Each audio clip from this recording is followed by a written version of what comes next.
Good evening.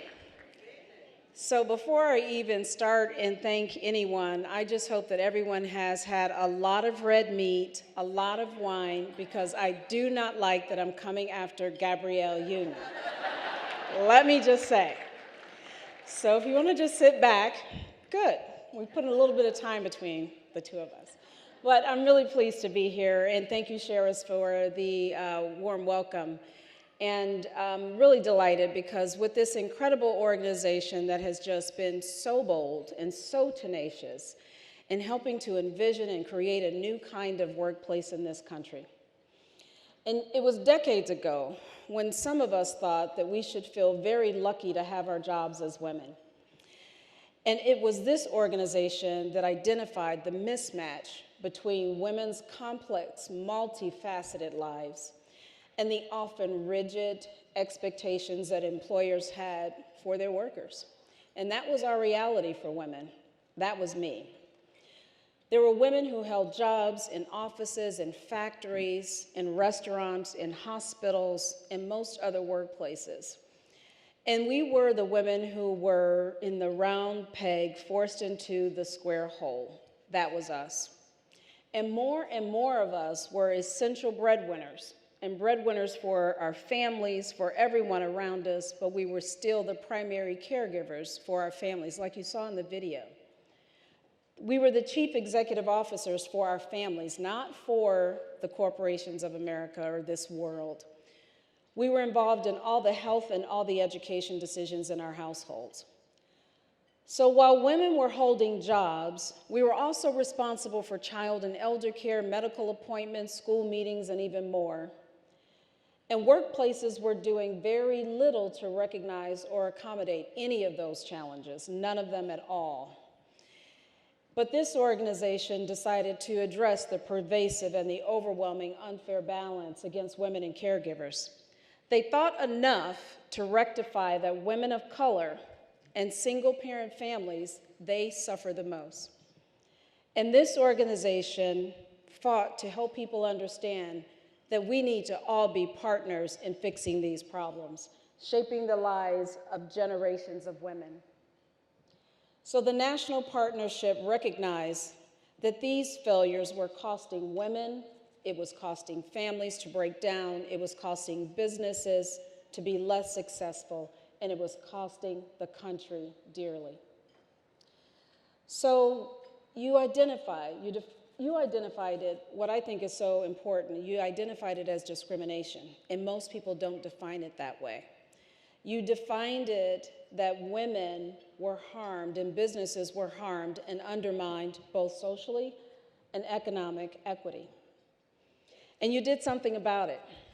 You envisioned a new kind of workplace that recognized individuals who work and try to balance the family and all of the responsibilities, and you fought to make that workplace a reality for all of us. I'm personally grateful. You did that for me. You did that for my family. I feel it. Thank you. So at Starbucks, I've only been at Starbucks for 7 months, and it's interesting. You never know where you're going to end up. This is not where I thought I'd be, living in Seattle. I joined the board about a year ago and stepped up to Chief Operating Officer 7 months ago. And who would have thought I'd be in this place? But I am so grateful that I am here. Everything happens in divine order. We should remember that when we're trying to orchestrate our careers and plan everything out, it's divine order that really decides where we end up. So at Starbucks, we are proud to be your partner in the work that you're doing, and we want to be part of the solution. And so since the very beginning of our company, we've shown that for a for-profit company, we can serve shareholders and we can support employees and make a positive impact on the communities that we serve. So just last week, we took a first step in renewing Starbucks as a place where all people feel welcome. We closed, thank you. We closed more than 8,000 of our stores for racial bias training. Yes. And I want to recognize there are some tables here of the partners who I know work so hard. I got a chance to meet with some of them one-on-one today and hear their personal stories about what did May 29, the closing of the stores and the work that we did around the training, how did it affect you? And everybody has an experience.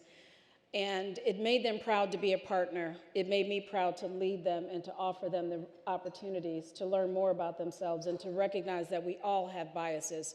But the question is, what are we going to do about it? And so we have decided we are going to do something about it. And it's not just this one session. We're going to have 12 sessions. There's one every month planned for the remainder of this year. Yes. We will make sure that every new hire is hired in the vein of what it takes to run retail and publicly accommodated facilities today. We'll make a difference. But our work at Starbucks started way before May 29th.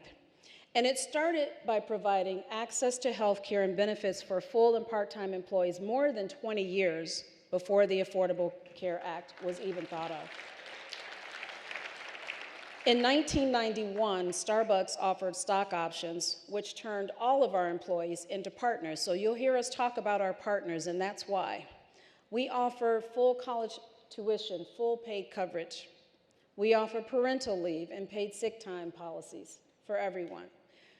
And we are especially proud, really proud, to partner with this organization in March when we announced a very significant milestone. Starbucks had reached 100% pay equity across gender and race in the U.S. across our entire workforce for partners performing similar work. It's about gender and race. But missed in the original announcement that we made is our stated ambition to reach the same goal in our company-owned markets outside the United States. So we're on a mission, not just here where we live, but around the world. We're going to do this globally. Now, there are those who think we're not realistic and that culturally this isn't possible in many parts of the world. And to those doubters, I say one thing to them. Watch us. Watch us. You know, we can believe that we can also do much more at the leadership level. So we're not stopping here. A few years ago, we aspired to really increase minority and female representation by 50% at our most senior levels by 2020. And we're proud to announce tonight, this is the first time we've talked about this, that after a focused, very deliberate effort, we've achieved that goal 2 years ahead of schedule. Women now represent 39% of our senior VPs and above, 39%. We also remain fully committed to achieving our goal for minority representation. You may have heard that our founder stepped away as executive chair this week, and we announced a new chair of the board, and we announced a new vice chair of the board. Our new vice chair of the board is Melody Hobson. It's really exciting to walk in a boardroom and see someone that looks like you. I can't tell you, it's overwhelming actually for both of us. We want to hug, we want to run, we want to kiss. We do all of that. We high five, we look at each other across the room, we send texts under the table. All those things you're not really supposed to do, but we do anyway because we know we need to. I can't wait for that to happen at more companies. We should be celebrating that this time next year when we all show up back here at this same event. But we know we could and we can do and should do more, and that's why we're moving the goalposts one more time. We're going to move it one more time, and we're ensuring that by 2020, now that we've achieved this one goal, half of our senior leaders will be women, 50% by 2020. So we're raising the goal.